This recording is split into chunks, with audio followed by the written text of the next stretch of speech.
4ஆம் தேதி தான் எனக்கு புதிய அருமையான ஆலயமாக கட்டப்பட்டு கும்பாபிஷேகம் நடக்கணும் அப்படின்னு அவர் முடிவு பண்ணியிருக்காரு. அதனாலதான் இந்த அற்புதமான ஆலயம் என்ன தெரியுமா, தமிழ்நாட்டிலேயே இந்த ஆலயத்துக்கு ஒரு சிறப்பு ஒரு வீடு இருக்கும். அங்க இருந்து எல்லாம் பிரிஞ்சு கொடுத்து அப்புறம் அதுக்கு பிறகு நாம தனியா ஒரு வீடு கட்டி நமக்கு ஒரு தெரியுமா, புதுசா எவ்வளவு மகிழ்ச்சி இருக்கும். அங்க இருக்கிற ஜன்னல் சொல்லுங்கடா, சந்தோஷமா இருக்குமா? இப்ப காட்டாம்பூர்ல தர்மபுரணி ஐயனார் இன்னைக்கு அவ்வளவு சந்தோஷத்துல இருக்கார். இன்னைக்கு முதல் கால யாகசாலை துவங்க போது இந்த மண்ணுக்கே மங்களம் வரப்போகிறது, இந்த ஊரே செழிக்க போகிறது. என்னுடைய மக்கள் என்பதற்கு அருமையான கோயில் கட்டிட்டாங்க ஐயா அப்படின்னு நினைக்கிற அற்புதமான தருணத்தில் இன்னைக்கு உங்களோடு நான் நினைவதற்கு அப்பேற்பட்ட மகத்துவமான தருணத்தில் இணைந்திருக்கிறோம். ஆனா அழகா உட்கார்ந்து கேட்கிறேன். இந்த பொண்ணெல்லாம் பாருங்க, எனக்கு விஜயகாந்த் பேத்தி மாதிரியே இருக்கு. ஒரு பொண்ணு அழகா லட்சணமா உட்கார்ந்துருக்கான். எனக்கு அவளை பார்க்கும்போது அப்படியே ஐயனாருடைய அற்புதமான பரிபூர்ண அருள் கடாட்சத்தோட கேட்கிறேன். நல்லா கைதட்டுங்க சார். அந்த பிள்ளைக்கு ஒரு சின்ன சத்தம் கூட போடாம அழகா உட்கார்ந்து அமைதியா கேட்கிற அந்த பக்குவமான எதிர்கால தலைமுறை இந்த காட்டாம்பூரில் இருக்கிறது என்பதுதான் உதாரணம். ரொம்ப மகிழ்ச்சி. என்னன்னா, நான்லாம் படிக்கிற போது எங்க ஸ்கூல்ல வாத்தியார், தமிழ் வாத்தியார் வகுப்புல பாடம் நடத்தினார். காவேரி தென்பெண்ணை பாலாறுன்னாரு. ஒரு பையன் எதிர்த்து வாத்தியார் மண்டையில் கோளாறுன்னா அங்க பேச முடியுமா? இங்கிலீஷ் வாத்தியார் வகுப்புல பாடம் நடத்தினார். தம்பி, வருடத்தின் முதல் மாதம் ஜனவரி, 2வது மாதம் பிப்ரவரி, 10வது மாதம் என்னன்னாரு. ஒரு பையன் எதிர்த்து டெலிவரின்னா பேச முடியும். உங்களுக்கு என்னைக்கு இருந்தாலும் கடவுள் நம்மை காப்பாற்றுவார். அந்த நம்பிக்கையோட இருக்கு. நம்பிக்கையை மட்டும் கைவிட்டாங்க. உங்க வயசுல இருக்கிற போது நான்லாம் இது மாதிரி கோயில்ல ஒரு உழவார பணி மாதிரி சேர்ந்து என்னென்ன பணி செய்யணுமோ எல்லா கோயிலையும் போய் நின்று செய்வேன். அப்ப இந்த ஓதுவாமூர்த்திகள் மற்றவர்கள்லாம் பாடுறாங்கல்ல, இந்த பாட்டை கேட்டு எனக்கும் பாடணும் பேசணும்னு ஆசை. இதுல என்ன அறியாமே பல பாடல்கள் மனப்பாடம். எங்க அம்மா, எங்க தாயார், எங்க வீட்டுல எங்க ஆத்தா படிக்கிற பாட்டு கந்தசஷ்டி கவசம் அப்படியே மனப்பாடம் ஆயிடுச்சு. 6 வயதுல கந்தசஷ்டி கவசத்தை சொல்ல ஆரம்பிச்சிட்டேன். எப்பவுமே நல்லா தெரிஞ்சுங்க தாய்மார்களை, நீங்கள் வீட்டில் செய்கின்ற, சொல்கின்ற, பேசுகின்ற வார்த்தைகள் தான் பிள்ளைகளுக்கு அப்படியே போச்சு. நல்ல அந்த அருமையான பிள்ளைகளுக்கு நல்ல விஷயம் சொல்ல அருமையா இருக்காங்க. என்ன மகிழ்ச்சினா, அந்த இப்பெல்லாம் ஒரு பிள்ளை பாருங்க, இப்பதான் இந்த ஆஸ்பத்திரியில் டெலிவரி ஆகி டைரக்டா எங்க கூட்டி வந்திருப்பான்னு நினைக்கிறேன். அழகா கேட்க, அவ கூட அழகா கேட்கிறான். எனக்கு என்ன மகிழ்ச்சினா, நல்லா தெரிஞ்சுங்க, ஒரு பாட்டி உட்கார்ந்து ஊசியில நூல் கோர்த்துக்கிட்டு இருந்தா. பேரே ஓடியாங்க. பாட்டி என்ன பண்றாங்க? பாட்டி சொன்னா ஊசியில நூல் கோக்குறா பேராண்டினா. பேரன்னா நீ 3 மணி நேரம் ஆனாலும் கோக்க முடியாது. ஏன்னு கேட்டா பாட்டி, ஊசி கீழே விழுந்து 1.5 மணி நேரம் ஆச்சு. நல்லா இருப்ப அந்த ஊசியை எடுத்து கொடு. வேகமா எடுத்து கொடுத்தா கோக்க வரல. பாட்டி சொன்னா, டே பேரா, இந்த காதுல நூலை கொடுனா. வேகமா அவகாத நூலை கொடுத்துட்டான். சரச்சரன் இந்த காதுல இல்லடா, ஊசியில் உள்ள துவாரத்துக்கு என்ன பேருமா? காதுல உள்ள ஊசியில உள்ள ஓட்டைக்கு பேரு காதுன்னு பேரு. தெரியுமா? உனக்கு தெரியாது. இவன்ட காது, இவன்ட உள்ள சொன்னா இங்க கொடுத்துருவேன். ஊசியில் இருக்கக்கூடிய துவார ஓட்டைக்கு பேரு காதுன்னு பேரு. ஊசி காது. காதிருந்த ஊசியும் வாராது காணும் கடைவழிக்கேன்னு பட்டணத்தான். இந்த பாட்டி சொன்னா, இதுக்கு காதுன்னு பேரு. இது வழியா நூலை கொடுத்தா நூல் உள்ள போயிடும். அப்புறம் நூலை வச்சு ஊசியை வச்சு தச்சோம்னா இது வழியாக இந்த ஊசியில் இருக்கிற காது வழியாக நூலை கொடுத்தால் கிழிந்து போன ஆடைகளை தைக்கலாம். ஆனா நல்ல நூலை படிச்சுட்டு வந்து பேசுறாங்கல்ல, அவங்கள்ட்ட கொஞ்ச நேரம் இந்த காதை கொடுத்தா கிழிந்து போன இதயங்களையே தைக்கலாம்னு சொல்றாங்க. கைதட்டின 24 பேருக்கு மட்டும் நன்றி. என்ன இது, அவருக்கு 25 தட்டுறாரு. நல்ல மனுஷன். இது என்னன்னா, நான் பேசி முடிச்சு நீங்க கைதட்டதுக்கு அப்புறம் லேட்டா தட்டுறது. ஐரிஷ்னு ஒரு நாடு இருக்கான். இன்னைக்கு ஜோக் சொன்னா நாளானைக்கு காலையில நான் சிரிச்சேன் அப்படிம்பாங்க. அப்படி இல்லை, நான் அழகா ரசிச்சு கைதட்டாரு. நீங்க என்ன பெரிய, அன்னைக்கு ஒரு விழா மேடையில பேசினேன் விழுப்புரம் பக்கத்துல. ஒன்றுபட்டால் உண்டு வாழ்வு உங்களுக்கு தெரியுமா? கீழே இருந்து பெரிய மனுஷன் அப்படின்னாரு.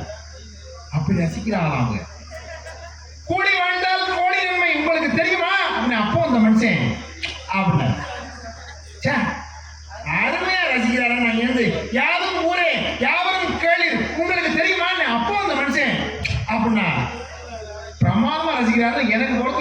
பொன்னாடை எடுத்து கொண்டு போய் கீழே இறங்கி அந்த மனுஷனுக்கு பொன்னாடையை கொடுத்துறேன். அப்போ அந்த மனுஷன் அப்படின்னாரு. அப்புறம் தான் விசாரிச்சு பார்க்குறேன், நரம்பு தளர்ச்சியான். அவரை போய் ரசிகன் நினைச்சு மாட்டின காலம்லாம் உண்டு. ஆனா நீங்க அழகா கேட்கறதுனால சொல்றேம்மா, இந்த இடத்துல நல்ல விஷயத்தை கேட்க வந்திருக்கீங்க. நல்லா தெரிஞ்சுக்கங்க. கையில வளையல் போடுறதுக்காக முதல்ல குழந்தைக்கு வளையல் போடும்போது விழா வைக்க மாட்டான். ஒரு மூக்குத்தி போடுற போது விழா வைக்க மாட்டான். காலில் கொலுசு போடுற போது விழா வைக்க மாட்டான். எதுக்கு விழா வைப்போம்? காதணி விழா.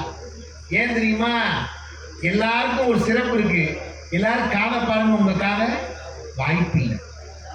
யாரும் அவங்க காதை பார்க்க முடியும்.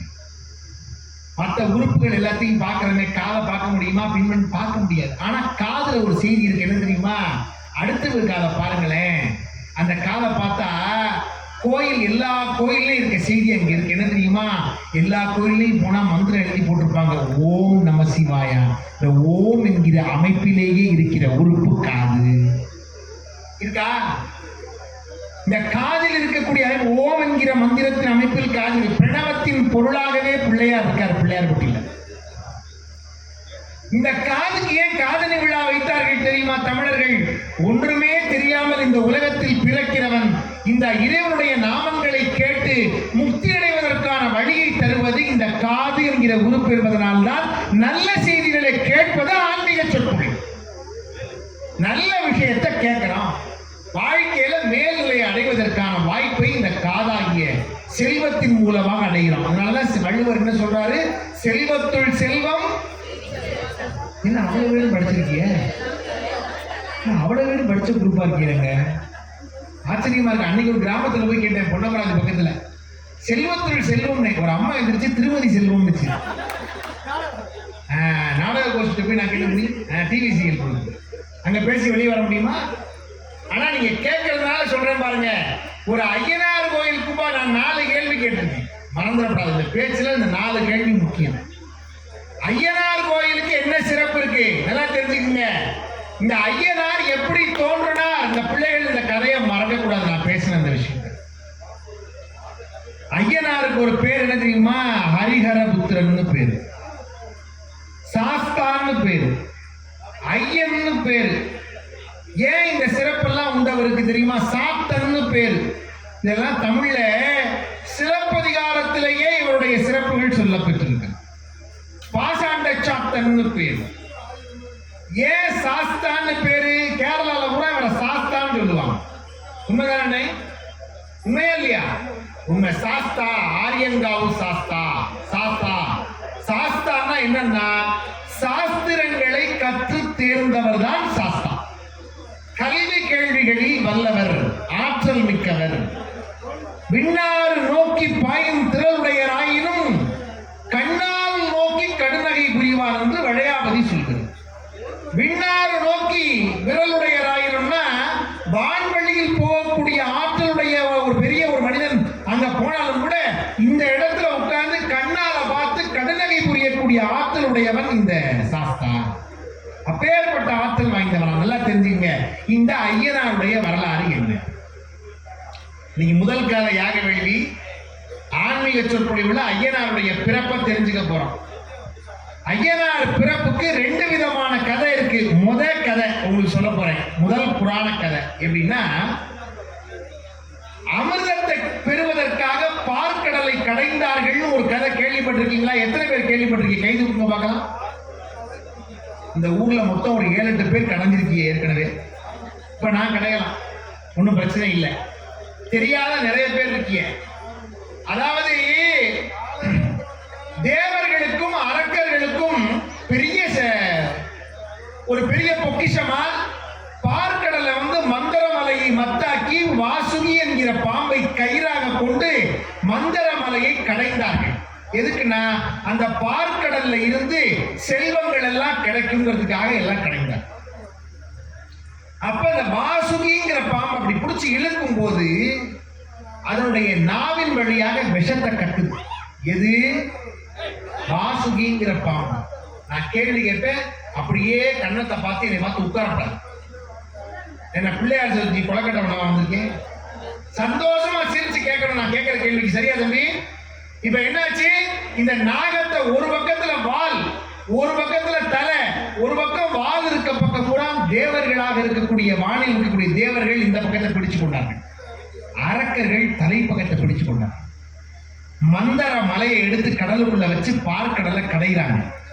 ஒவ்வொரு பொருளா வெளியே வருது. கடல்ல இருந்து மகாலட்சுமி வெளியே வந்தா, காமதேனு வெளியே வந்தது, கற்பக விருட்சம் வந்தது, அகல்யா வெளியே வந்தாள், வலம்புரி சங்கு வெளியே வந்தது, கிடைத்தற்கரிய செல்வங்கள் எல்லாம் வெளியே வருது. கடைசியா நிறைவா அமிர்த கலசம் வர இருக்கிறது. இப்ப இந்த அமிர்த கலசத்தை தேவர்களிடத்திலே இருந்து சண்டை போட்டுக் கொண்டு அரக்கர்கள் கையில கொண்டு போயிட்டாங்க. இந்த அமுதத்தை சாப்பிட்டா சாகா வரம் பெற்றதற்கு எந்த காலத்துல நீடூழி வாழலாம். அரக்கர்கள் வாழ்ந்தா என்ன ஆகும்? அவங்க சாப்பிட்டா ஒரே நாட்டுல அநியாயம் அதிகமா போயிடும். தேவர்களுக்கு அது கிடைக்கணும். இப்ப என்ன பண்ணாங்க? திருமால் இருக்காருல, பெருமாள், திருக்கோச்சூர் பெருமாள் இருக்கார பக்கத்துல. இந்த பெருமாள் என்ன பண்ணாரா? மோகினி அவதாரம் எடுத்தார். பெருமாளே அழகு, பெருமாளே பேரழகு. என்ன அழகு? ராமனுடைய அழகை பத்தி சொல்ற போது சொல்லுவார் கம்பர், எப்படி தெரியுமா? வெய்யோனுடைய தன்மையில் விரிசோதையில் மறைய பொய்யோ எனும் இடையாளுடன் இழையாளுடன் போனான் மையோ மரகதமோ மறிகடலோ மழை முகிலோ ஐயோ இவன் வடிவென்பது அழியா அழகுடையான். அவன் அழகை கம்பனாலே சொல்ல முடியல, அவ்வளவு அழகு. ஐயோண்டா, மையோ மரகதமோ மறிகடலோ மழை முகிலோ ஐயோ இவன் வடிவென்பது அழியா அழகு. அவ்வளவு அழகு. அப்பேற்பட்ட அழகுடைய பெருமாள் என்ன பண்ணாரா? தான் ஒரு வேலை செஞ்சாதான் இந்த அரக்கர்கள்ட்ட இருந்து அமுதத்தை வாங்க முடியும்னு மோகினிய அவதாரம் எடுத்தார். அவ்வளவு அழகான பெண்ணா உருவம் கொண்டு மயக்கினார். யார மயக்கினாரு? கதையை கரெக்டா ஃபாலோ பண்றாங்க. இதை மட்டும் யார மயக்கினார்னா அரக்கர்களை மயக்கினாங்க. தெளிவான பயில சார் ஊர் பசங்க எந்த இடத்துல கரெக்டா பதில் சொல்றாங்க பாருங்க. அரக்கர்களை மயக்கினாரு யாரு? பெருமாள் என்ன அவதாரம் கொண்டிருக்காரு? மோகினிங்கிற பெண்ணா அவதாரம் கொண்டு அப்படி அழகா வந்து நின்று நடனம் ஆடி மயக்கிறாரு. இந்த அமிர்த கலசத்தை அப்படியே வாங்கி தேவர்கள் கையில அந்த பெண் கொடுத்தா அவங்க அமிர்தத்தை விட்டுட்டு அந்த பொண்ணோட போறாங்க. அந்த பொண்ணை பார்க்கும்போது அவ அப்படியே போய் கடைசியில இந்த பெண்ணை பார்த்த சிவபெருமான் இருக்கார்ல, அவர் பார்த்தாரு, அவருக்கு மயக்கம் ஆயிடுச்சான். இவ்வளவு அழகா இருக்காளே மோகினின்னு இந்த சிவனும் திருமாலுடைய மோகினி அவதாரமும் ஒன்று கூடி ஒரு பிள்ளை பிறந்தது. அந்த பிள்ளைதான் ஹரி என்கிற திருமாலுக்கும் ஹரன் என்கிற சிவனுக்கும் புத்திரனாக தோன்றியதால் ஹரிஹர புத்திரன் என்கிற ஐயனாராக தோன்றினார். இது ஒரு கதை. இன்னொரு கதை, தாருகாவனத்தில் மகரிஷிகள் எல்லாம் கர்வம் கொண்டு இறைவனை மறந்து வேதம் இயற்றி அவர்கள் வேதத்தையே சொல்லிக் கொண்டு வாழ்ந்த காலத்தில் பைரவ கோலத்துல சுவாமி போறார். அப்படியே உடம்புல ஆடைகள் எல்லாம் இல்ல. போகும்போது அங்க இருக்கிற ரிஷி பத்தினிகள் எல்லாம் அந்த பைரவ கோலத்துல வந்த சிவபெருமான் அழகுல மயங்குகிறார்கள். இதை பார்த்து எல்லாரும் என்ன செய்தார்களாம்? அந்த இடத்துல எப்படியாவது அந்த ரிஷிகள் வந்து அந்த ரிஷி பத்தினிகளை காக்கணும்னு மான்களை எல்லாம் அனுப்புறாங்க. அந்த மான் எல்லாம் பிடிச்சு சுவாமி கையில வச்சுக்கிட்டார். அதனாலதான் இன்னைக்கு சிவபெருமான் கையில என்ன இருக்கும்? மான் பார்த்துருக்கீங்களா? சிவபெருமான் கையில மான் பார்த்துருக்கீங்களா? இந்த கோயிலையாவது யாருமே பார்த்தது இல்லையா? போய் பாருங்க. சோமாஸ்கந்தர்னு ஒருத்தர் இருப்பார், ஐம்பொன் திருமேனி, பிள்ளையார்பட்டியில இருக்கார். போய் பாருங்க. சோமாஸ்கந்தர்னு பிள்ளையார கும்பிட்டு வரும்போது அந்த கன்னி மூலையில சுவாமி அம்பாளோட உட்கார்ந்து இருப்பார். கையில ஒரு பக்கத்துல மான் இருக்கும். அந்த மான் எந்த பக்கம் தெரியுமா பார்த்திருக்கோம்? யாருக்காவது தெரியுமா? பக்கத்துல சிவகாமி அம்பாள் உமையம்மை இருப்பா. அந்த மான் எங்க தெரியுமா பார்க்கும்? அப்படியே சிவகாமி அங்க இருக்கான்ல, அவளை பார்க்காம இப்படியே சிவபெருமான் காது பக்கம் திரும்பி இருக்கும். எதை பார்த்திருக்கோம்? யாரை பார்த்து? சிவபெருமான் காதை பார்த்து மான் திரும்பி இருக்கும். அந்த பக்கத்துல இருக்கிற சிவகாமியை பார்க்காது, அம்பாள உமையம்மையை பார்க்காது, சோம உமாவை பார்க்காது. ஏன் பார்க்காதா? அத புலவன் பாடுறான். ஒரு புலவன், எல்லா புலவர்களும் மானை தானே பெண்களுக்குடைய கண்களுக்கு ஓமையா சொன்னாங்க. இந்த மான் உமையம்மையை பார்த்துச்சான். அவ கண்ணுக்கு முன்னாடி நம்ம ஒப்பாக மாட்டோம்னு வெக்கி இங்கிட்டு திருப்பிடுச்சான். அவளை அழகு உமையம்மை. அவன் இந்த பக்கம் ஏன் திரும்பினுச்சு? அந்த தார்காவனத்து மகரிஷிகள் வேதம் சொன்னாங்கல்ல, இத காட்டுக்குள்ள இருந்து மான் கேட்டு கேட்டு கேட்டு இதுக்கு மனப்பாடாகி இது சிவபெருமான் காதுல வேதம் சொல்லிக்கிட்டு இருக்கான். அவ்வளவு வேதம் சொன்னார்கள். இப்ப என்ன தெரியுமா? இங்க இந்த பைரவ கோலத்துல சிவபெருமான் வந்தார்ல, இவங்களுடைய மமதை அழிப்பதற்காக அழித்து விட்டு வந்த போது மோகினி அவதாரத்தோடு அந்த காட்டில் இருந்த அந்த திருமால் உருவமாக இருக்கக்கூடிய அந்த மோகினியை பார்த்து மயக்கம் கொண்டு தார்காவனத்து போருக்கு சென்ற சிவபெருமானும் மோகினியும் முயங்கி பெற்ற பிள்ளைதான், இருவரும் இணைந்து பெற்ற பிள்ளைதான் ஹரிஹரபுத்திரன் என்று இரண்டாவது புராண கதை சொல்லி. இதைத்தான் நம்முடைய கந்த புராணம் சொல்கிறது. முராரியும் அந்தி வண்ணத்து மால் என்று சொல்லப்படக்கூடிய அவர்கள் முயங்கி கூடியே இருவரும் பெற்ற பிள்ளையாக ஐயன் திகழ்கிறார் என்று நம்முடைய கந்த புராணம் சொல்லு. கந்த புராணத்துல இந்த செய்தி பூரா வரும். இந்த கந்த புராணத்துல நல்லா தெரிஞ்சுக்கங்க, சூரபத்மனுடைய மூணாவது விஷயம், இந்த கருப்பர்லாம் இருக்காரு தெரியுமா? இந்த கோயில கருப்பர் உண்டா? சத்தமா சொன்னது நான் பேசுவேன். நான் பாட்டுக்கு பேசினா யார் வித்த பிள்ளையோ இங்க வந்து பேசிக்கிட்டு இருக்கு இந்த சத்தம் போட்டு. அப்படி இல்லை, நான் உங்க ஊர்ல உங்கள்கிட்ட இருக்கிற உங்க தெய்வம், அது எனக்கும் தெய்வம் தான், எல்லாருக்கும் தெய்வம் தான், அதை பத்தி பேச வந்ததில்லை. நீங்க என்னோட பேச நான் கேட்கும் போது இங்க கருப்பர் இருக்காரா? பெரிய கருப்பர், சின்ன கருப்பர், சப்பானி, முன்னோடி, நொண்டி கருப்பர், பலவிதமான கருப்பர்கள், 18ஆம் படி கருப்பர், எல்லா கருப்பரும் உண்டு. இந்த கருப்பருடைய வரலாறு என்ன தெரிஞ்சுக்கணும். சும்மா உட்கார்ந்து ஆட்டம் பாட்டம் எல்லாம் உண்டு. இதையும் தெரிஞ்சுக்கணும். இந்த கதை தெரியணும். நாளைக்கு இந்த கருப்பர் யாரு, ஐயனார் யாரு? பரவாயில்ல, பைரவ கோலத்தை சொன்னா பைரவர் வர்றாரு சார், அவர் நம்மளும் கேட்போமே. இதுவும் பைரவர் தானே, உண்மைதானேமா? இப்ப என்னாச்சு, இந்த கந்த புராணத்துல இந்திரன் வந்து சீர்காழிப்பதில நந்தவனம் வச்சு சிவபெருமானுக்கு மலர்களை எல்லாம் பறிச்சு அந்த சிவபெருமானுக்கு சூரபதுமனுடைய கொடுமை தாங்காததுனால மேலோகத்திலிருந்து சீர்காழிக்கு வந்துட்டான் இந்திராணியோட. காட்டுக்குள்ள மறைஞ்சிருந்து நந்தவனத்துல மலர்களை பறிச்சு சுவாமிக்கு சீர்காழியில வச்சு கூட்டுக்கிட்டு இருக்கான் இந்திரன். அப்ப கைலாயத்துல போய் சிவபெருமானை பார்த்து முறையிடுவோம்னு சொல்லி போற போது இந்திராணியை மட்டும் தனியா வச்சுட்டு போனோம். நல்லா தெரிஞ்சுங்க, ஏன் கருப்பரை கும்பிடுறோம் நம்ம எல்லாரும் வீட்லையும் தெரிஞ்சுக்கங்க. இந்திராணியை மட்டும் தனியா வச்சுட்டு கைலாசத்துக்கு போயிட்டு வரணும்.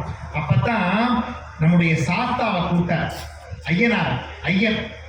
ஐயனாரை கூப்பிட்டு, அப்பா நீ காவல் காத்துவான்னு சொல்லும் போது ஐயனார் சொன்னாரா, என்னோட சிறப்பான பணியை மேற்கொண்டு செய்யக்கூடிய நபர் யாருன்னா மகாகாலன் என்கிற பெரிய கருப்பன் வருவான், அவன் இந்த இந்திராணியை காவல் காத்து நிற்பான் என்று சொன்னோன்னே மகாகாலனாகிய பெரிய கருப்பண்ண சுவாமி என்று சொல்லப்படக்கூடியவர் அருவாளோட துடிக்கும் மீசையோட அப்படி கண்கள் எல்லாம் வெறுண்டு பார்க்க வல்ல வேட்டி பட்டுடுத்தி வரிசை மணி நூலணிந்து வள்ளல் வாரா எங்கள் கருப்பர் வாரார், முறுக்கு மீசை துடித்திருக்க முந்தி வரும் அடி எடுத்து முன்னே வாரார், முன்னோடி கருப்பர் வாரார், ஐயன் வாரார், மெய்யன் வாரார், அழகு கோயில் மலை இறங்கி கருப்பர் வாரார், எங்கள் கருப்பர் வாரார், பிச்சரி வாழ்க்கையில் ஏந்தி வேகமான குதிரை ஏறி வள்ளல் வாரார், எங்கள் கருப்பர் வாரார், கருப்பர் வாரார், எங்கள் கருப்பர் வாரார், அதோ வாரார், இதோ வாரார், அங்கே வாரார், இங்கே வாரார், அண்ணன் வாரார், தம்பி வாரார், காயாம்பூ நிலமேக அண்ணன் வாரார், எங்கள் ஐயன் வாரார்,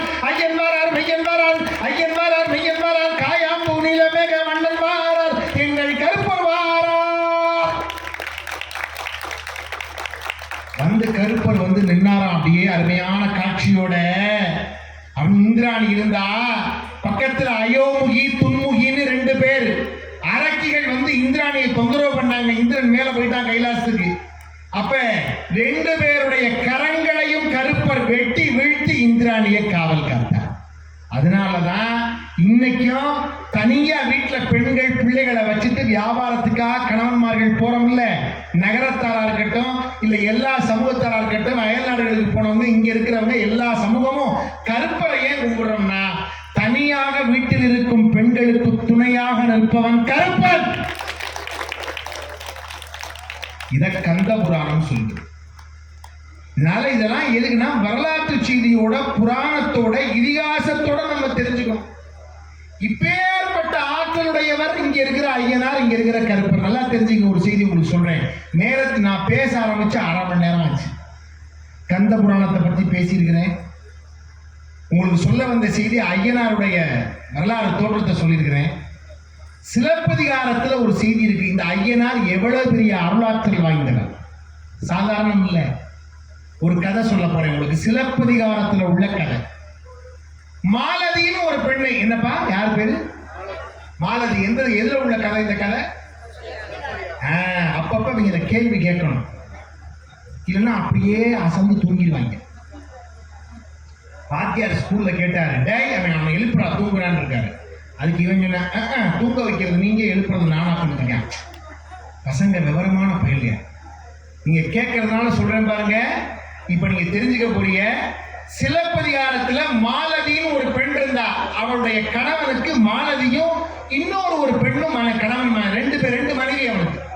மாலதிக்கு சக கடத்தி ஒருத்தி இருந்தா. சக கடத்தினா என்ன தெரியும்ல? நம்ம ஊர் பாஷையில் சொல்லிட்டாங்கல்ல.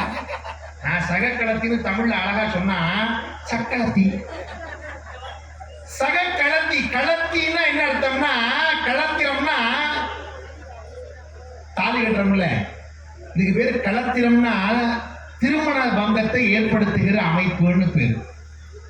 ஒரு ஆணுக்கு ஒரு பெண் இருந்தா இது சக களத்தினா, ஏன்னா என்ன போல இன்னொருத்தையும் அவனிடத்திலே திருமண பந்தம் பெற்றிருக்கிறாள். சக களத்தின்னு பேரு. அதைத்தான் நம்ம அழகா சக்களத்தி அழகா மாத்திட்டாங்க. ஆனா அந்த சக களத்தியா இருக்கிற இன்னொருத்திக்கு குழந்தை இருந்துச்சு, இவனுக்கு இல்ல. நல்லா தெரியும், மாலதிக்கு குழந்தை இல்ல. மாலதி ரொம்ப நல்லவன்.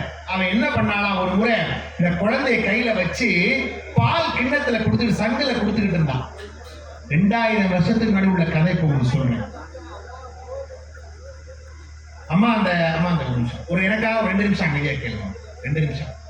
இந்த உங்களுக்கு ஒரு பழக்கம் என்னன்னா, வரும்போது ஒவ்வொரு ஆளா வரும். போகும்போது என் வாக்கா லட்சுமிக்கா கிளம்புவோம் அப்படின்னு குப்புன்னு கிளம்பிடும். இப்படி போகாதீங்க, கொத்தா கிளம்பாது. நான்லாம் அங்க இருந்து உங்களுக்கு பக்கம் கிளம்பி இவ்வளவு தூரம் வந்திருக்கேன்.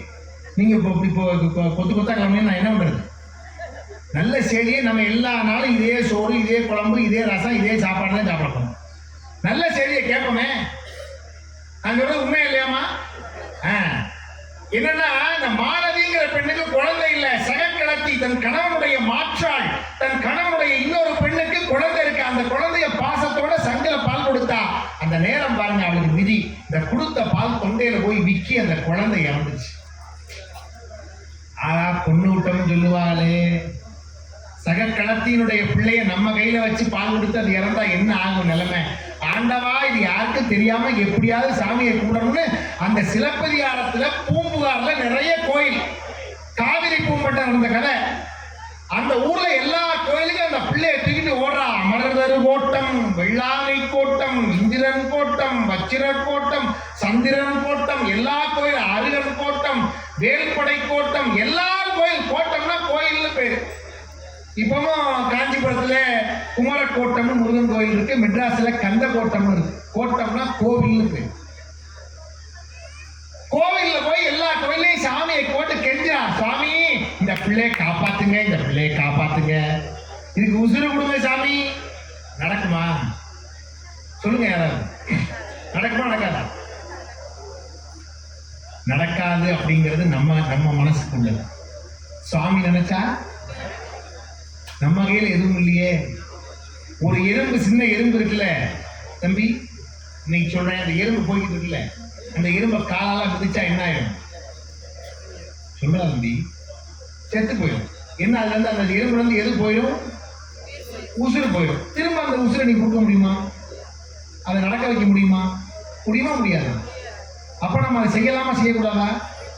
எந்த உயிருக்கும் பாவம் செய்யக்கூடாதுன்னு சொல்றது தாங்க ஆன்மீகம். அதுக்கு தான் இந்த ஆன்மீகம் தோன்றி இருக்கு. இப்ப என்ன தெரியுமா, இந்த குழந்தை வேணும்னு, உசுறு வேணும்னு கேட்டு நம்மளால கொடுக்க முடியாது. இறைவன் கொடுக்கலாம். கேட்டு எல்லா கோயிலுக்கும் போனாள், எந்த சாமியும் உதவி செய்யல. கடைசியா இவ சாத்தன் கூட்டத்திற்கு போனாள். சாத்தன் என்றால் ஐயனார். பாசாண்ட சாத்தன் என்று சொன்னால், பாசாண்டம் என்றால் 96 வகை சாத்திரங்கள்னு பேரு. 96 சாத்திரத்திலையும் பெரிய விற்பனர் சாத்திரங்களில் தேர்ந்தவர் சாஸ்தா. அவர் கோயிலுக்கு போய் நின்று அந்த சாஸ்தா கோயில போய் கதறா.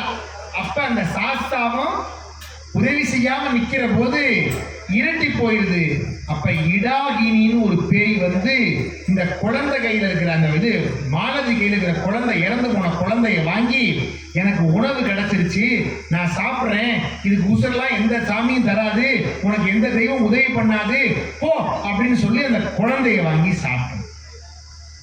இவ அப்படியே சாஸ்தா காலில் விழுந்து கதறா, கும்பிடுறா, சாமி எனக்கு குழந்தைய கொடுங்க அப்படின்னு. அப்ப அந்த சாத்தன் தோன்றி சொன்னானாம், மாலதி போ, கோயிலை விட்டு நடந்து போ, போற வழியில ஒரு சிறுவன் அதே வயதுடைய ஒரு குழந்தையா ஒருத்தர் இருப்பான், அதே வயசுல குழந்தை தவக்கும், அதை கொண்டுகிட்டு நீ போ, கூட்டிட்டு போ அப்படின்னு சொல்லி இவன் நான் எந்திரிச்சு நம்பிக்கையோட போனாலாம். சுவாமி சொல்றதை கேட்டு கோயிலில் நடந்து போனாலாம். கொஞ்ச தூரத்துல அதே போல் ஒளி பொருந்திய குழந்தை தவழ்ந்ததாம். எடுத்துக்கொண்டு சென்றாலாம். நன்றாக தெரிந்து கொள்ளுங்கள், சாஸ்தாவே இவளின் அழுகுரலுக்காக குழந்தையாக மாறி அங்கே தவழ்ந்து வளர்ந்து அவன் தேவந்தி என்கிற பெண்ணை மணந்து தெய்வத்தன்மை அடைந்தான் என்று சிலப்பதிகாரம் சொல்றார். என்ன சிறப்புனா, ஐயனார் கோயில்கள்ல ஏன் வழிபடணும்னா, உங்களுடைய வேண்டுதல்களை கேட்டு உடனே பலிக்க வைக்கிற ஆற்றல் இந்த ஐயனாருக்கு உண்டு. நம்முடைய சாமானியர்களுடைய தெய்வமா இருந்தார், அந்தந்த கிராமங்களில் உள்ள மக்கள் வணங்கக்கூடிய தெய்வமா இருந்தார் ஐயனார். அதனாலதான் இந்த ஐயனாருக்கு ஒரு பெரிய சிறப்பு. சூரியனும் சந்திரனும் போல ரவிச்சந்திரனாக இருக்கக்கூடியவர் நம்முடைய பெருமான். சூரியனும் சந்திரனும் சேர்ந்த முகம் அங்க போய் பாருங்க, நான் உண்மையிலேயே பார்த்து ஆச்சரியப்பட்டேன் சார். ரவிச்சந்திரன் சார் ரொம்ப மகிழ்ச்சி. என்னன்னா, நம்ம பெருமானுடைய முகத்தை பாருங்க, உள்ள போய் என்ன அழகான சிலை தெரியுமா, அப்படி ஒரு பெரிய அழகான காட்சி. அப்படி பார்க்கும்போதே ஒரு ஆஜானுபாகுவான தோற்றத்தோட ஒரு காலை வடித்து ஒரு காலை கீழே வைத்து கையிலே மிக அற்புதமாக அந்த நீலோற்ப மலர் என்று சொல்லப்படக்கூடிய மலரை கையிலே வைத்துக் கொண்டு அங்கே எல்லா சாஸ்தாவும் கையில வந்து அந்த சாட்டை போன்ற ஒன்று வைத்திருப்பார். அக்கா அக்கா அக்கா பட்டுத்தட்ட அக்கா அக்கா தெய்வமே, ஒரு நிமிஷம் முடிச்சாங்க, நல்லா இருக்கு பாட்டி விட்டாங்க, தண்ணி தான் வாங்க போயிருக்கு, தப்பு இல்லை, எல்லாம் கேட்டு போயிருக்கு, நல்லா இருக்கு. என்ன சிறப்புன்னா, நீங்க எல்லாம் கேட்கறதுனால சொல்றேன், இந்த தேவந்தி என்கிற பெண்ணை மணந்து இறைத்தன்மை அடைந்தாரே, அங்கே இருக்கக்கூடிய சாஸ்தா உருவம் கொண்டு குழந்தையாக வந்து வளர்ந்தாரே, அதே மாதிரிதான் ஐயனார் என்கிற தெய்வம் நம்முடைய வேண்டுதல்களுக்காக இறங்கி வரக்கூடிய தெய்வம்.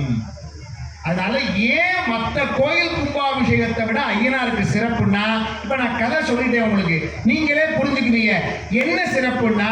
இப்ப சிவன் கோயில் கும்பாபிஷேகத்துக்கு நீங்க போறீங்க, நல்லா தெரிஞ்சுக்கங்க. பிள்ளையார்பட்டி கும்பாபிஷேகம் போறீங்க. இப்ப பிள்ளையார்பட்டி கும்பாபிஷேகத்தை பார்த்தா, அங்க இருக்கிற திருவீசர் மருதீசர் கும்பாபிஷேகத்தை பார்த்தா, திருப்பத்தூர்ல திருத்தநாதர் கும்பாபிஷேகத்தை பார்த்தா, சிவன் கும்பாபிஷேகத்தை பார்த்த புண்ணியம் மட்டும்தான் கிடைக்கும். உண்மையா இல்லையா? சத்தமா சொல்லுங்கம்மா. திருக்கோஷ்டியூர் கும்பாபிஷேகத்தை போய் பார்த்தா பெருமாள் கும்பாபிஷேகத்தை பார்த்த புண்ணியம் மட்டும்தான் கிடைக்கும். பக்கத்துல போய் நீங்க பூமாயம்மன் கோயில் கும்பாபிஷேகத்தை பார்த்தீங்கன்னா அம்பாள் கும்பாபிஷேகத்தை பார்த்த புண்ணியம் மட்டும்தான் கிடைக்கும்.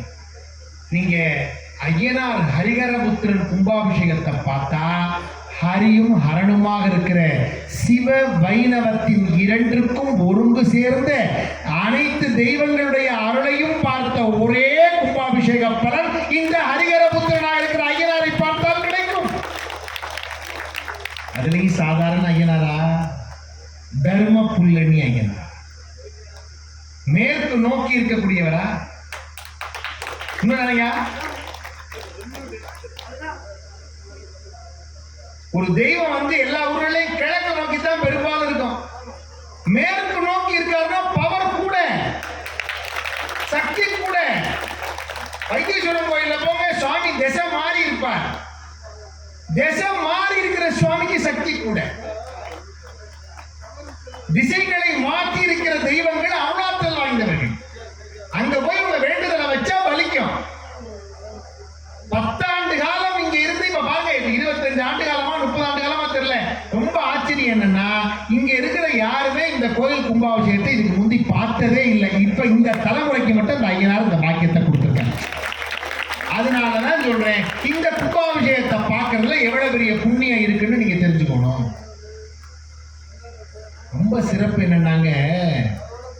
நல்லா தெரிஞ்சுக்கிட்டிய. இந்த ஹரிகர புத்திரனாக இருக்கிற ஐயனார் கும்பாபிஷேகத்தை பார்த்தா என்ன புண்ணியம்னு சொல்லிட்டேன். ஐயனார் யாருன்னு சொல்லியாச்சு. ஐயனாருடைய சிறப்பு என்ன, ஐயனாரை கும்பிட்டா என்ன கிடைக்கும்னு சொல்லிட்டேன். நான் கேட்ட கேள்வி 4 கேள்விக்கு பதில் வந்துச்சா இல்லையா? சத்தமா சொல்லுங்க. வந்துருச்சு. இந்த ஐயனார் கருப்பருடைய ஆற்றல் என்ன, என்னெல்லாம் செய்வார் தெரியுமா? ஒரு செய்தி மட்டும் சொல்றேன், ஆச்சரியப்பட முடியும். ஐயனார் எப்படியோ அதே போல கருப்பர். நீங்க ஒரு செய்தி சொல்றேன், நீங்க இவருக்கு ரொம்ப பிடிச்ச விஷயம் யாராவது சொல்லுவாங்க. ஐயனார் இந்த கருப்பர்களா உங்கள்கிட்ட இருந்து அவர் என்ன எதிர்பார்க்கிறாருன்னு ஒரே ஒரு செய்தி யாராவது பிள்ளைங்க, சின்ன பிள்ளைங்க சொல்லுங்க. அவர் எதை எதிர்பார்க்கிறார்? எல்லாம் என் வாய பார்க்க கேட்கல. அவரு ஐயனாரு இந்த எதிர்பார்க்கிற சந்தோஷத்தை அவர் எதிர்பார்க்கிறார். சொல்லவா? அவர் எதை எதிர்பார்க்கிறார் நம்மள்ட்ட தெரியுமா?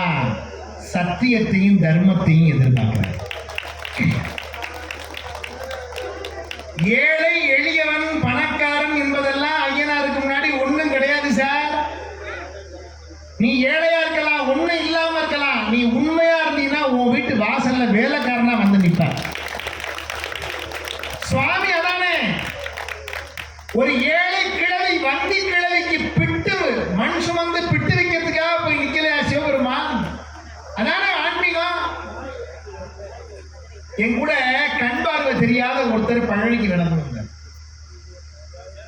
எங்க கூட நடந்து வந்தார். பழனி பாத யாத்திரையா அவரை கண் பார்வை தெரியாதவரை கையை பிடிச்சு கூட்டிட்டு போனோம். இந்த திருப்பத்தூர் வழியா தான் எல்லாரும் போவோம், உங்களுக்கு எல்லாம் தெரியும். எங்க தேவகோட்டையில இருந்து அவரை கையை பிடிச்சி ரொம்ப சிரமப்பட்டு அங்க இருந்து வந்து நாங்க ஊத்தாங்கடு வந்து அங்கிருந்து குன்னக்குடி வந்து சேர்ந்து குன்னக்குடியில இருந்து அப்படியே மருதவெட்டி தோப்பு அப்படியே ஒட்டாஞ்சத்திரம் பழனி எல்லாம் உங்களுக்கு வழியெல்லாம் தெரியும், போயிருப்பியே பார்த்துருப்பீங்க. ரொம்ப சிரமப்பட்டு அவர் கையை பிடிச்சி பாட்டெல்லாம் பாடி ஊர்ல எல்லாம் சொல்லாத பாட்டு கேட்காத பாட்டு புத்தகத்தில் இருக்கிற பாட்டு பூரா படிச்சு கொண்டே சேர்ந்தாச்சு. அவருக்கு 2 கண்ணும் தெரியாது. என்ன தெரியாது? நேரம் கொண்டு போய் பழனியில சேர்த்து பழனி படியில கீழே படியில இருந்து மேல கொண்டு போய் சாமிகிட்ட கொண்டு போய் சேர்த்துட்டான். மேல போயாச்சு. ஒரு பிரகாரம் வந்தோம்னா அப்படி சாமி சன்னதியில இந்த கண் பார்வை தெரியாதவர் கும்பிட போறாரு. அப்ப எங்க கூட வந்தவர்ல ஒருத்தர் கேட்டாரு, ஏயா உனக்கு தான் கண்ணு தெரியாத, ஏன் நீ சாமியை பார்க்க முடியாது, நீ ஏயா வந்து எங்களை பிராணனை வாங்குறேன்னு. என்ன கேட்டாரு?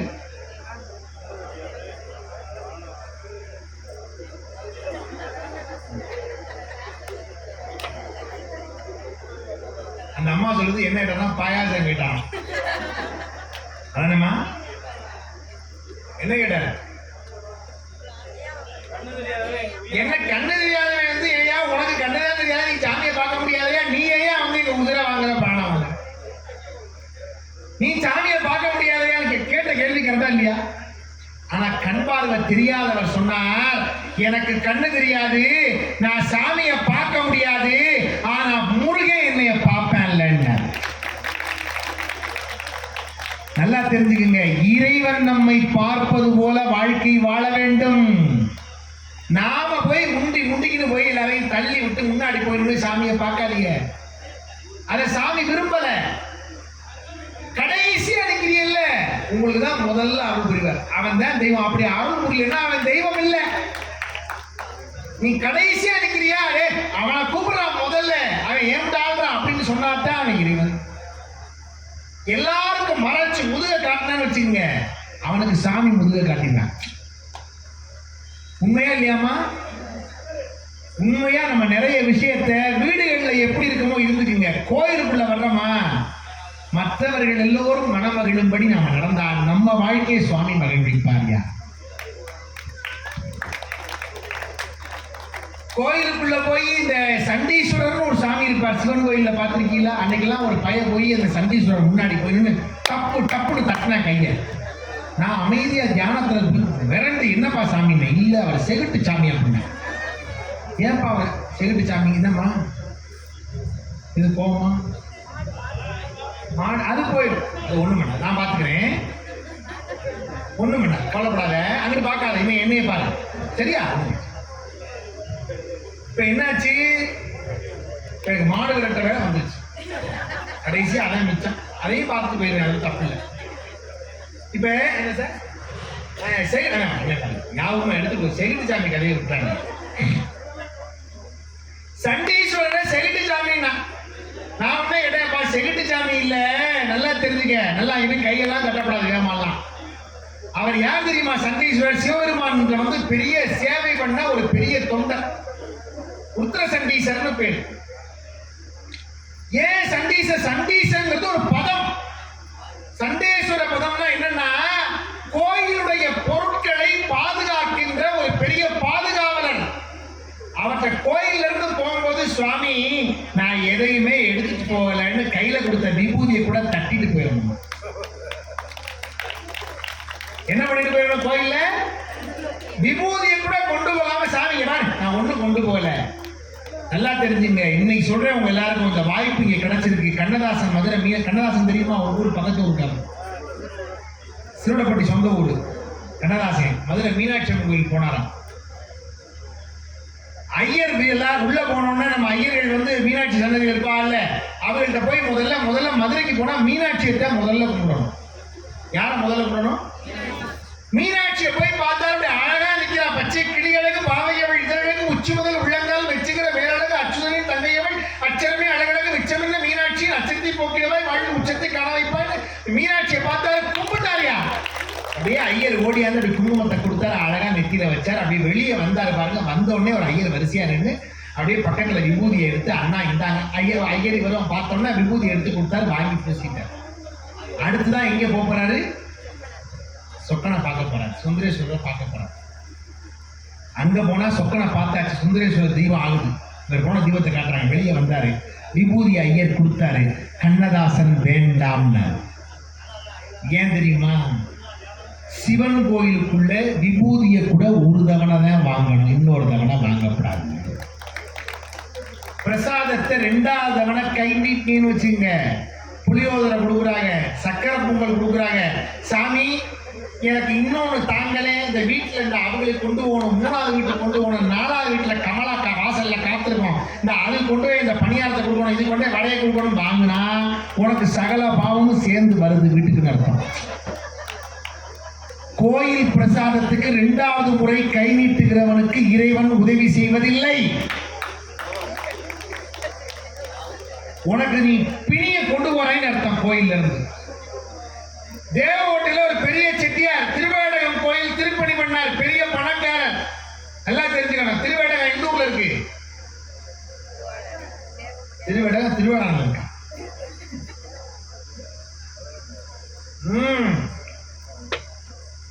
எங்க தியாகி ராமன் செட்டியார் சொல்றார், மதுரைக்கு பக்கத்துல திருவேடகம்.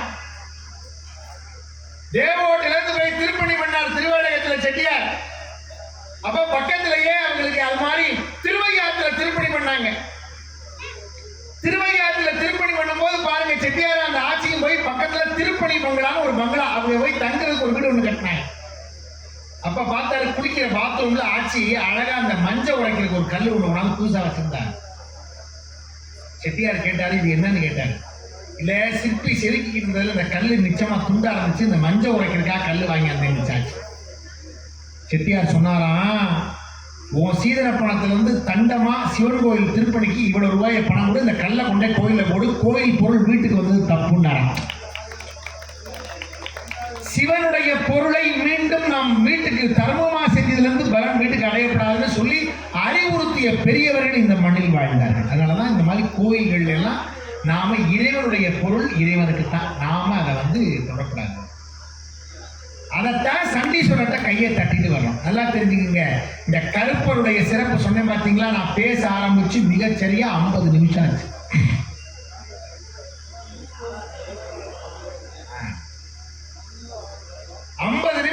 ஒரு 15 நிமிஷம் பேசலாமா? இந்த அம்மா சொல்லுது, இந்த விஜயகாந்த் பேட்டி சொல்லுது, இந்த அம்மா பேசலாம், ஆனா நான் இருக்க மாட்டேன். என் ஃப்ரெண்டு மாணி நல்ல ஃப்ரெண்டு, அழகா கேட்கிறான், லட்சணமா உட்கார்ந்து கேட்கிறான். ஒரே ஒரு விஷயம் சொல்றேன் பாருங்க உங்க எல்லாருக்கும். கருப்பர் எவ்வளவு பெரிய ஆற்றல் வாய்ந்தவர் சொல்றேன். இந்த அருமையான விழாவுக்கு நான் வர்றதுக்கு காரணமா இருந்தவர் எனது ஆன்மீக நண்பர் திருப்பணி செம்மல் அண்ணன் ஏவி நாகராஜன் மற்றும் அவரது அண்ணன் முருகேசன் அவர்களுடைய இனிய நண்பர். நான் உண்மையே சொல்றேன், இந்த கோயிலுக்கு வர்றதுக்கு எனக்கு அண்ணன் ஏவி நாகராஜன் வாய்ப்பு கொடுத்ததுக்கு ரொம்ப நன்றிண்ணே. இந்த ஐயனார் அவ்வளவு அற்புதமா இருக்காங்க. இந்த மூர்த்திகளை எல்லாம் பார்க்கிற போது ரொம்ப அருமையா இருக்கு. பழைய மூர்த்திகளை எல்லாம் பார்க்கிற போது அவ்வளவு அற்புதமா இருக்கு. இந்த கருப்பர் எவ்வளவு பெரிய சக்தி வாய்ந்தவர்னு சொல்றேன். இந்த இதுக்கு பக்கத்துல நம்ம ஒரு உதாரணம், இந்த ஊருக்கு பக்கத்துல ஒரு ஊர், இந்த திருப்பத்தூருக்கு பக்கத்துல காட்டாங்கூருக்கு பக்கத்துல ஒரு ஊர். அந்த ஊரை சார்ந்த ஒருத்தர் 150 வருஷத்துக்கு முன்னாடி, இப்ப கிடையாது, எத்தனை வருஷத்துக்கு முன்னாடி, 150 வருஷத்துக்கு முன்னாடி பர்மாவில் பணம் கொடுக்கல் வாங்கல் பண்ணார். தொழில் ஒரு செட்டியார் பணம் கொடுக்கல் வாங்கல் பண்ணவர். அந்த ஊர்ல பர்மால பணம் கொடுக்கல் வாங்கல் பண்ணவர் என்ன பண்ணாரா, அந்த ஊர்ல சீனாக்காரன் பணம் கொடுத்திருந்தார். அந்த ஊர்லயும் சீனாக்காரன் வந்திருந்திருக்கான். அப்ப அவன்கிட்ட பணம் கொடுத்திருந்திருக்கான். அப்ப அவன் என்ன பண்ணானா, பணத்தை வாங்கிட்டு சரியான நேரத்தில் திருப்பி கொடுக்குறோம் சொன்ன இடத்துல கொடுக்காம ஏமாத்திட்டான். இவர் வழக்கு, அப்ப இங்கிலீஷ்காரன் காலத்துல நீதிமன்றம் வந்துருச்சு, கோர்ட்ல வழக்கு போடுறார்.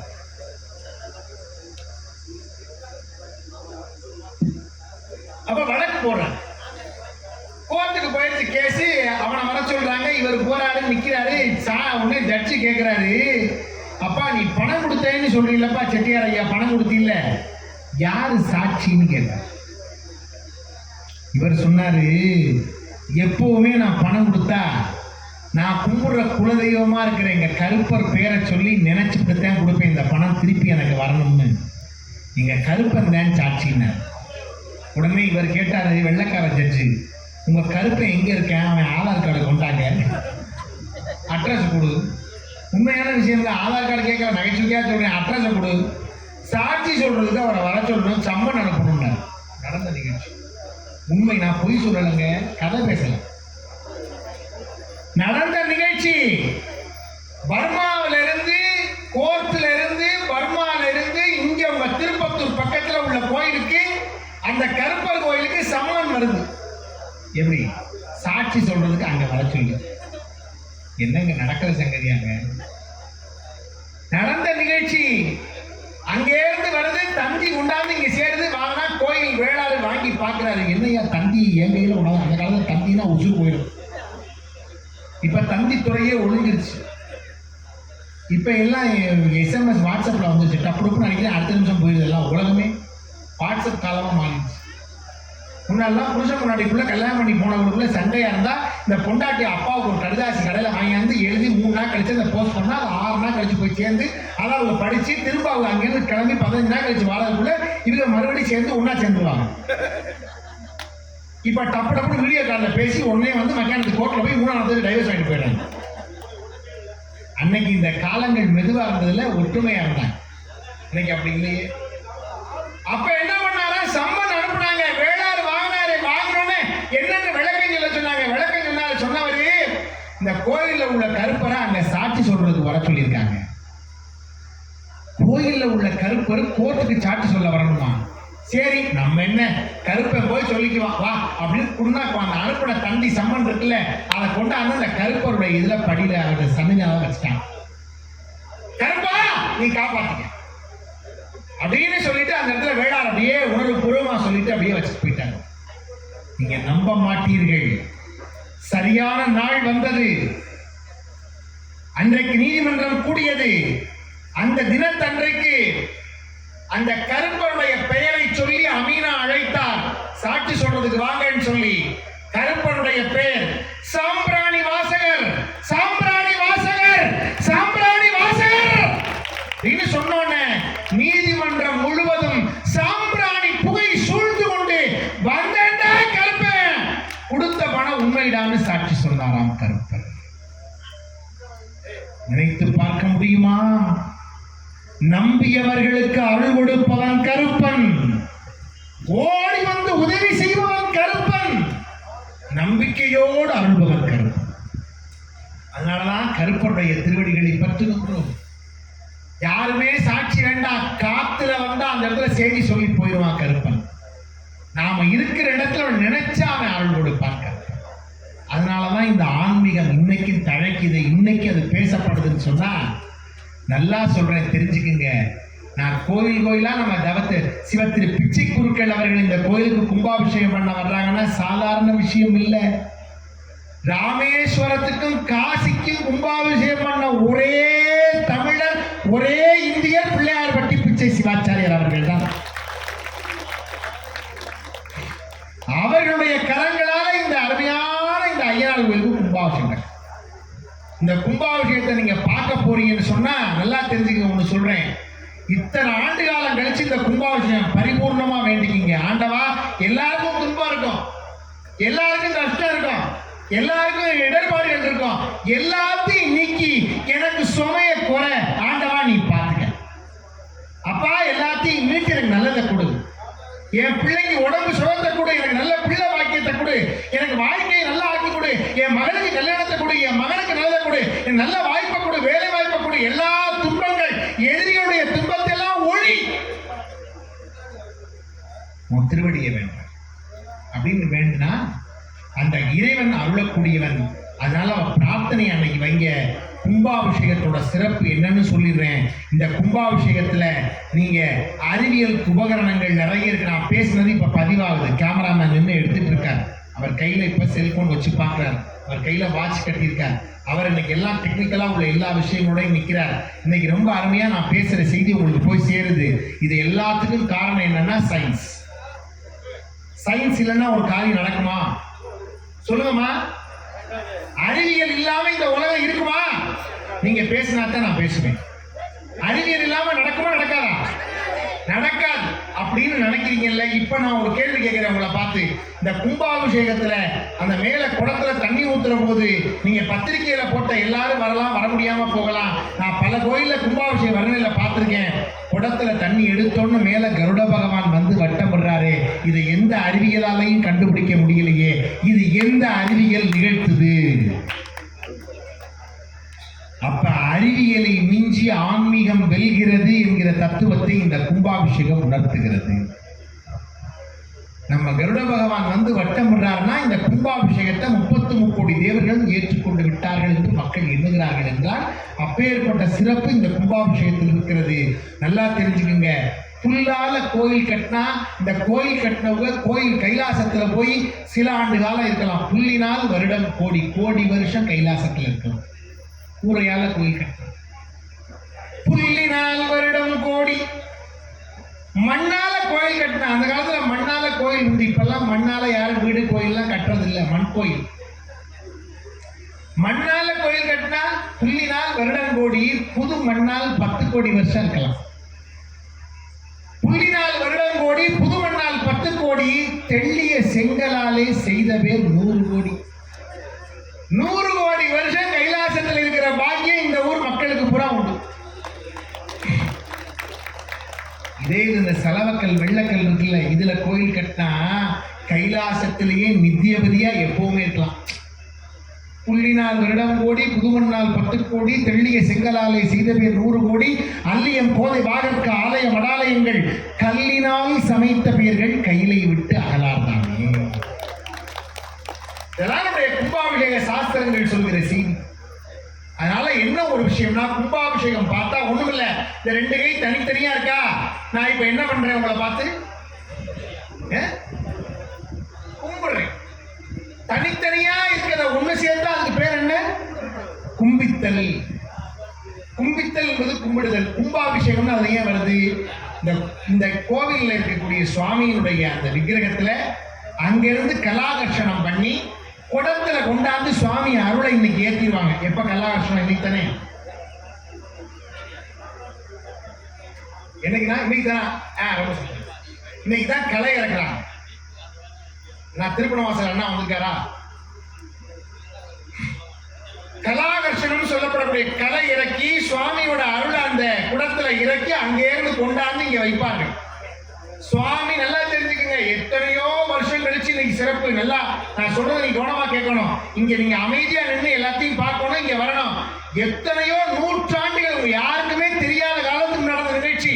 அந்த சுவாமியோட அருள் குடத்துக்குள்ள போய் சேர போற நாள் இன்னைக்கு.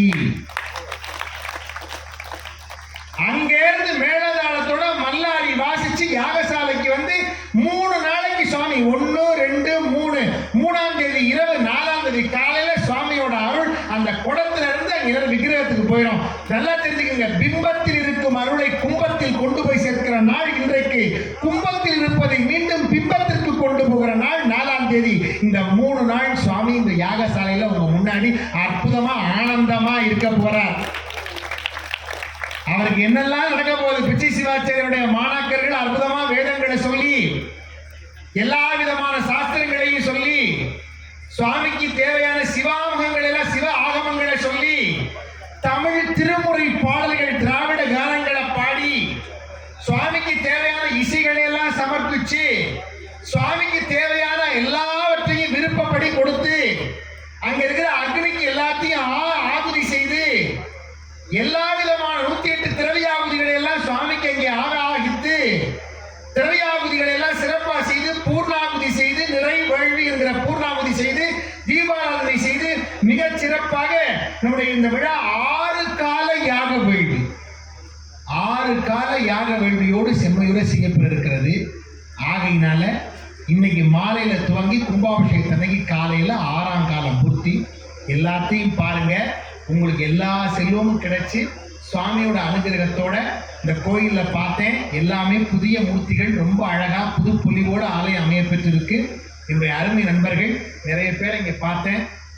நம்ம அண்ணன் திருச்செந்தூர்ல திருப்பணி பண்ணார் கதிரேசன் செட்டியார்லாம் இங்க வந்திருந்தாரு. நான் கேட்டேன், அண்ணன் எப்படிங்க இந்த அருமையான ஊர்ல இந்த அருமையான கோயில் ரொம்ப அருமையா இருக்கு சொன்னார். ரொம்ப சக்தி வாய்ந்த ஐயனார், ரொம்ப ரொம்ப சக்தி வாய்ந்த ஐயனார் தர்மபுல்லனி ஐயனார், மக்களுடைய நம்பிக்கை. அழகா சொன்னார். நல்ல ஒண்ணே ஒன்று தெரிஞ்சுக்குங்க, இந்த ஐயனார் கோவில்ல வந்து ஐயன்னு சொன்னாலே உயர்ந்தவன், மூத்தோன், குரு, எல்லாவற்றுக்கும் மேலன்னு அர்த்தம். இந்த ஐயனார் அந்த அருள் பெற்றவர். அதனால எப்பவுமே இந்த ஐயனாருடைய அருள் நம்ம பெற்று வாழ்க்கையில உயர்ந்து பிரார்த்தனை பண்ணி, உங்க எல்லாருக்கும் இந்த 4ஆம் தேதி காலையில் நடக்கிற கும்பாபிஷேகத்துல இந்த ஐயனாருடைய பரிபூர்ணமான அனுகிரகத்தால சகல செல்வ யோகமிக்க பெருவாழ்வு தகைநீ சிவ ஞான முக்தி பரகதியும் நீ கொடு துதவி புரிய வேணும் வைத்த வடிவேலா என்று பிரார்த்தித்து, கலையாத கல்வி, குறையாத வயது, ஒரு கபடு வாராத நட்பு, கன்றாத வழமை, குன்றாத இளமை, கழுப்பினை இல்லாத உடல், சலியாத மனம், அன்பகலாத மனைவி, தவறாத சந்தானம், தாழாத கீர்த்தி, மாறாத வார்த்தை, தடைகள் வாராத கொடை, தொலையாத நிதியம், கோணாத கோல், ஒரு துன்பமில்லாத வாழ்வு, எல்லாம் வல்ல இறைவனின் பாதத்தில் அன்பென்கிற 16 செல்வங்களும் நீங்கள் பெற்று பல்லாண்டு பல்லாண்டு பல்லாயிரத்தாண்டு பல கோடி ஆயிரம் ஆண்டு இந்த காட்டாம்பூர் கிராமத்தினுடைய மக்கள், அம்பலக்காரர்கள், காரணக்காரர்கள், இந்த ஊரை சார்ந்த அத்தனை திருப்பணி செல்வர்களும் எல்லாம் நலத்தோடும் வளத்தோடும் வாழ வேண்டும் என்று பிரார்த்தித்து, இந்த ஐயனாரை பற்றி உள்ள அத்தனை செய்திகளையும் உங்களுக்கு சொல்லியிருக்கேன். மற்ற தலங்கள்ல மற்ற தெய்வங்களை பத்தி பேசலாம்.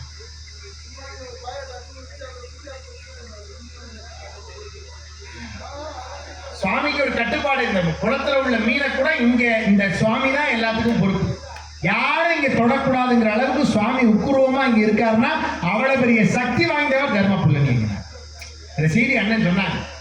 அப்பேற்பட்ட மகத்துவமான இந்த ஆலயத்தில் பேசுகிறோம். எனவே இந்த அருமையான விழால கும்பாபிஷேகத்தில் வந்து கலந்து கொண்டு வெவ்வேறாக இருக்கிற இறையாற்றலை ஒன்றாக சேர்க்கின்ற கும்பித்தல் நிகழ்வாகிய கும்பாபிஷேகத்தில் வந்து நீ கலந்து கொண்டு கடன் கொண்டதோர் தாமரை பொன்முடிதன் மேல் குடம் கொண்டு அடியார் குளிர் நீர் சுமந்தாட்ட படம் கொண்ட பாம்பரை ஆர்த்த பலன் இடம் கொண்டிருந்தார் இடைமருதியதோ என்று சொல்லும் வண்ணமாக குடம் கொண்டு அடியார் குளிர் நீர் சுமந்தாட்டும் காட்சியை நாம் காண இருக்கின்றோம். பெருஞ்சாந்தி காணாதோ போதியோ பூம்பாவா என்று திருமயிலையிலே பூம்பாவை அழைத்தாரை சம்பந்த பெருமான். அந்த காட்சியை போல இந்த பெருஞ்சாந்தி என்று சொல்லுகிற அந்த நிகழ்வானது நடைபெற இருக்கிறது. எல்லாவற்றையும் கண்டு பரிபூர்ணமான வாழ்வை நீங்கள் உரிய வேண்டும் என்று வாழ்த்தி பிரார்த்தித்து வாய்ப்பளித்த பெருமக்களுக்கு மீண்டும் நன்றிகளை உரித்தாக்கி விடைபெறுகிறேன்.